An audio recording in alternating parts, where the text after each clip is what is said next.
آج دیکھیں، آج کالے کوٹ والے سارے پاکستان کی قیادت ان کے پاس آئے موجود ہیں اور یہ جو اظہار یکجہتی ہے یہ جسٹ لپ سروس نہیں ہے، پریکٹیکلی ہم کرنا چاہتے ہیں کیونکہ کوئی ایف آئی آرز ہیں تو ہم اس حوالے سے ہم آپ کو اچھے وکلاء کا پینل دیں گے جو فری آف کاسٹ ان کی بیل دائر کریں گے اور اس پہ کام کریں گے.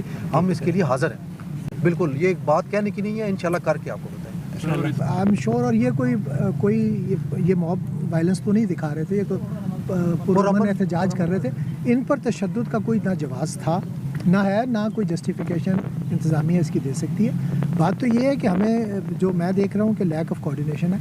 آپ کو بھی چاہیے کہ ہمارے ساتھ تھوڑا سا کوآرڈینیٹ کریں تاکہ ہم آپ کا کیس ہر لیول پر احسن طریقے سے جو ہے ہم اس کو پریزنٹ کر سکیں اور آپ لوگوں کو ریلیف لے کے دے سکیں. اس طرح ہیں آپ کے ساتھ ہیں. اس لیے یہ کچھ لوگ ایسے روگ ایلیمنٹ ہوتا ہے، وہ بہرحال ان کو بھی ہم دیکھیں گے انشاءاللہ.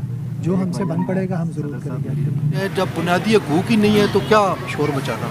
تو جب تک بنیادی حقوق پہ امپلیمنٹیشن نہیں ہوگی، وہ حقوق نہیں دیے جائیں گے، اس کا نہ آئین میں موجودگی کا کوئی فائدہ نہیں ہے، قانون کی کتاب میں موجودگی کا کوئی فائدہ نہیں ہے. ایک پولیٹیکل پارٹی کے لوگوں کے ساتھ کیا ہو رہا ہے، بلکہ آج بھی ہو رہا ہے.